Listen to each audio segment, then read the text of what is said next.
Desde Riachão, eu trabalhava num serviço de alto-falante. Trabalhava não, fazia uma experiência no serviço de alto-falante, né? Eu era vice-presidente da Liga de Futebol, sempre fui ligado a futebol. E aí tô conversando pra caramba, né? Não, mas aqui a ideia é essa, tá a história. Ele tá aqui pra escutar. Mas aí, e lá no alto-falante, no serviço de alto-falante de Plínio Enói, meu grande amigo também, que já não está mais aqui, infelizmente, né? Mas ele tinha um serviço de alto-falante que circulava, se espalhava pela cidade, né? Aqueles aparelhos de alto-falante que ficavam até hoje tem muito no nos interior. postes. É, e rádio tal, poste, né? que a gente chama. E eu fazia uma resenha esportiva, né? Todo domingo, depois dos jogos, a gente organizava um campeonato. Então era engraçado porque nesse campeonato, nos jogos lá no estádio, o estádio onde joga hoje o Jacuipense, né? Sim. Todo mundo vendo, mas tinha uma rural que fazia um serviço de alto-falante também lá, uma boca na frente, outra atrás, e eu ia para o estádio, né, para narrar o jogo, que todo mundo estava vendo. Galvão Bueno de Riachão. Narrar o jogo de futebol que todo mundo estava vendo ali no estádio, né? E no intervalo os jogadores corriam para a rural para me dar entrevista. Era a grande oportunidade deles, né? E surgiu daí, né, a ideia de Plínio de me dar um espaço, né, me ceder um espaço no serviço de alto-falante dele para fazer uma resenha esportiva lá na cidade, né? E era o maior sucesso também, que as pessoas gostavam, levava o jogador para entrevistar, levava técnico, torcedor, sabe? E ficava todo mundo na praça de Riachão escutando. Lembra que essa época não tinha rede social, Sim, né? exato. A televisão não era uma coisa tão normal assim, que todo mundo... Então, devia ser uma coisa que movimentava bastante, né? Mas era isso mesmo, entendeu? E desde então eu tinha uma certa paixão, né, pelo rádio, né? E o rádio para mim era uma coisa assim muito inacessível, porque morava em Riachão, o máximo que... O veículo mais poderoso que existia naquele período era o serviço de alto-falante de Plínio. Ele era um magnata da comunicação de lá. Eu era viciado em rádio. Hoje eu estou querendo me viciar em podcast. E nesse podcast aqui. Né? Ah, esse com certeza. Ô Zé, foi aí que começou a carreira de jornalista para você? Foi a partir desses momentos, desses contatos como repórter... de futebol, de alto-falante, como a Rádio Poste, foi nesses momentos que você falou, caramba, é isso que eu quero fazer?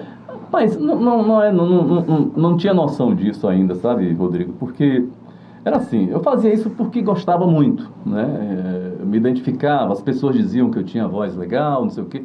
Não era aquela voz de locutor, né? Aquela coisa meio impostada, né? Eu nunca fui de fazer isso, assim, nunca fui de treinar, fazer aquela... Tem gente que parece um besouro, né? Assim que...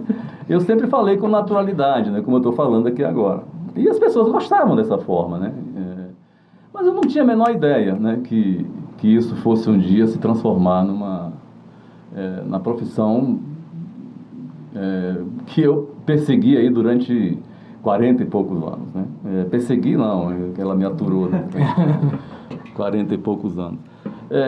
Quando veio o rádio aqui em Feira de Santana, eu ao mesmo tempo, quando concluí o curso científico aqui na cidade, eu passei no concurso do Baneb, o Banco do Estado da Bahia. Sim. Né? E aí eu fui para Xique-Xique, pertinho ali, né? Aqui do lado, 600 quilômetros, lá no oeste, no Rio São Francisco.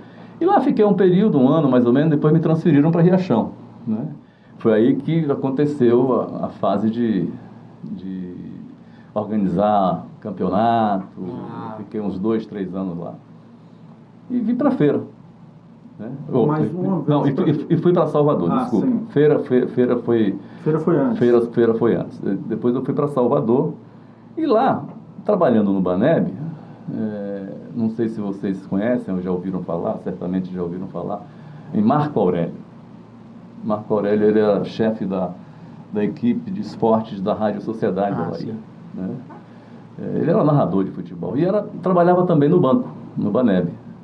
Eu era caixa, a minha carreira no Baneb começou como escriturário naquela época, né? E terminou como caixa. Assim, a minha ascensão no banco foi espetacular, porque era uma coisa, 12 anos ali, cheguei a ser caixa. Ser caixa era um negócio...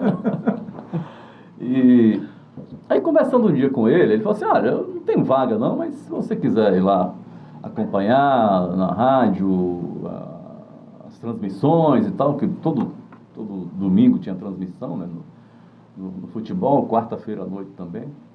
Eu disse, eu quero acompanhar, eu quero aprender um pouco, quero ver como é que é. E assim eu fiz. Comecei a ser rádio escuta na Rádio Sociedade, que era dos diários e emissoras associadas de Assis Chateaubriand. Né? Na verdade, peguei aquele período da falência, né, da Rede Tupi. Isso, né? Né? Foi mais ou menos em que ano, Zé? 78, mais ou menos. 78. Então ele já tinha falecido, no caso, o Chateau, quando você chegou lá? Não, já sim. O condomínio já era um caos, né? Já era... peguei exatamente a falência, né? Aquele período de falência que foi quando Pedro Irujo comprou, comprou a TV Itapuã, né? Dos diários e emissoras associadas, a Rede Tupi, né? Tinha a TV Itapuã, que hoje é a Record, a Rádio Sociedade da Bahia e o Diário de Notícias. Então eram 3 veículos, né? Uma coisa, na época de Chateaubriand era uma potência. Era uma potência, né? A Rede Tupi era pioneira, né? Uma das pioneiras, a primeira começou lá no Rio, né? Mas, e aí um belo dia eu estava lá no Rádio Escuta, né? Que a minha função era escutar os jogos, né? Dos outros campeonatos, né? Pelo Brasil, pelo mundo, e passar os resultados para quem estava na mesa, né? Porque tinha um plantão, a pessoa que ficava na mesa, né? Que falava os resultados, e os narradores lá no estádio e tal. E eu aprendi a imitar, rapaz, a voz de Carmelito Almeida. Não sei se não conheceram. Não. Né? Carmelito Almeida era um plantonista, né? Que entrava nas transmissões dando os resultados dos jogos, né? Mais ou menos assim, o Marco Aurélio, vamos agora à redação, vamos falar com Carmelito Almeida que tem gol não sei aonde e tal, não sei o quê. Aí Carmelito entrava, sabe? E ele falava aquelas informações que eu passava para ele, né? A minha função era municiar o Carmelito Almeida de informação, de gol e tal, não sei o quê. E acabei aprendendo a imitar a voz dele, cara. E aí, um belo dia, ele saiu, assim, um pouquinho, foi em algum lugar, assim, se Marco me chamar, entra aí e dá o resultado. Tá certo. E aí, rapaz, não é que Marco chamou? Então, agora... saber de Carmelito Almeida nos nossos estúdios para saber se tem alguma novidade do mundo do futebol. Eu disse, Marco,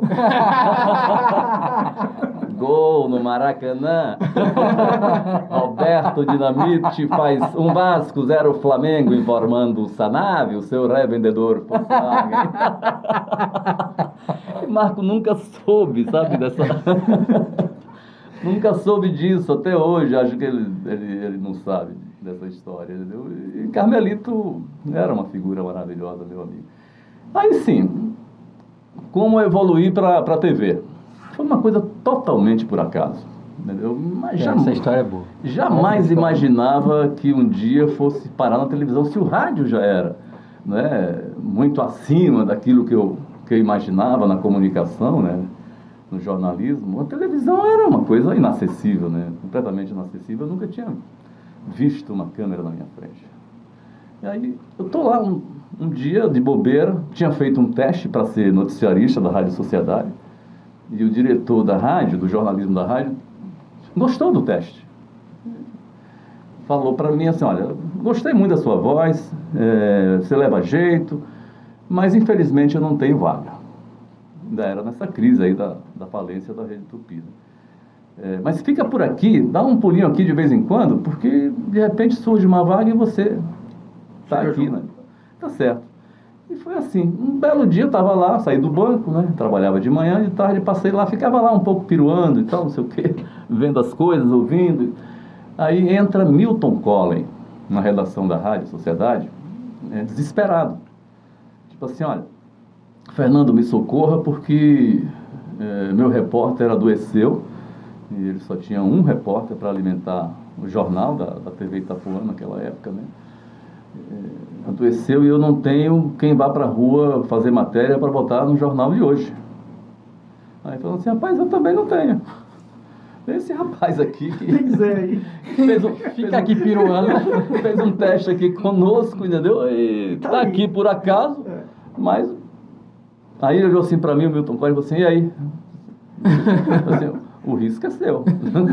Você que sabe, assim, você já fez reportagem na sua vida? Assim, nunca vi nenhuma câmera na minha frente, né? Quanto mais fazer reportagem, assim, sobe aí, vamos lá. E aí eu subi, era no primeiro andar lá do prédio, né? Ali na federação, e saí com um catatal de pauta, rapaz. Ele lhe passou alguma instrução, alguma coisa Assim, do olha, tipo? vai lá, entrevista, faz o que você puder fazer, traz pra mim, porque eu não tenho nada pra botar no jornal hoje. Assim, meu Deus do céu. Rapaz, eu tremia, sabe? Eu nunca tinha visto. Quando eu peguei a equipe, quer dizer, a equipe me pegou. Quando eu saí com a equipe, eu assim, o que é que eu vou fazer, pelo amor de Deus? Era uma sequência de pautas de fechamento de açougues pela Sunab, ali no Largo 2 de Julho, em Salvador. Tinha um monte de açougues ali, e a Sunab saiu, me lembro até o nome do delegado, Ricardo Varjal, não sei depois para onde ele foi, onde ele está, se ainda está, espero que sim, e ele saiu fechando um monte de açougue que estava funcionando com algumas irregularidades, né? E eu saí entrevistando, né? O delegado, os agentes da Sunab, os donos dos açougues, e eu sei que eu fiz ali, sabe, o básico mesmo, né? Com tremendo rapaz, o microfone, não sei como era que ele não caía da minha mão, né? E foi ao ar, né? Voltei para a redação, eles viram o material, botaram no ar. Eu falei assim, são corajosos mesmo. Né? E no dia seguinte, continuou. Isso você estava no banco ainda, né? Estava no banco. Mas e te fizeram uma proposta salarial? Não, na época não tinha proposta salarial. Não era isso. Era, assim, o que me mantinha era o banco. Né? Certo. Era a caixa do Baneb e era aquilo ali que sustentava a minha família.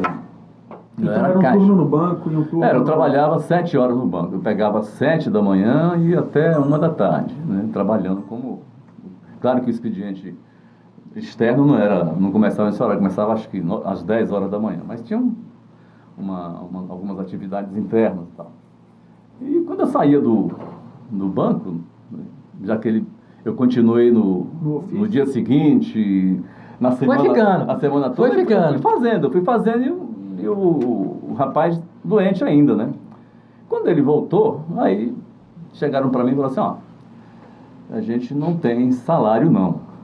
Mas se quiser ficar, se você quiser ficar. Rapaz, até hoje ainda faz essa aproximação. Se você quiser ficar, fica, porque você leva jeito. Aí deu aquele elogio amaciado, né? Então tá bom, então vamos. Aí eu comecei a querer aprender mesmo, sabe? O veículo que para mim era surpreendente demais, passou a ser uma coisa, sabe, possível. Eu comecei a perceber que não tinha esse mistério todo, né? E assim eu comecei, né? Depois, me lembro que no fim do mês era uma coisa engraçada, porque como a crise da televisão, da Rede Tupi era geral, o financeiro também era um caos, né? Então, assim, os equipamentos já estavam sucateados. Me lembro que uma vez eu fui entrevistar o ex-governador Antônio Carlos Magalhães. Um doce de pessoa. E aí ele sabia, quando era a TV Itapuã, ele falou assim, olha, manda montar o material lá embaixo mesmo, lá no saguão. Não deixa subir não, porque ele tinha medo, sabe de quê? De dar um curto-circuito ali, porque era tão ruim assim, era uma gambiarra, tinha que sair ligando um bocado de tomada, um bocado de coisa. Ele falava assim, manda armar lá embaixo mesmo, que eu vou lá dar entrevista para ele. Pra ele fazer isso, porque a coisa era... O negócio era feio. Era grave, viu? Mas foi assim. Aí depois, Pedro Irujo comprou, né, a TV Itapuã e... Assim, mas o que eu queria dizer não era isso. Eu queria dizer o seguinte, que era tão feia, né, a crise, em todos os sentidos, no financeiro também, que no fim do mês, como eu não tinha salário, eles me davam algumas coisas que eles conseguiam na permuta, né? No mercado, sim. Que era relógio, rádio. Chegava lá, não tem dinheiro não, mas toma aqui um radinho para você. Os primeiros recebidos. Não, os meus primeiros salários foram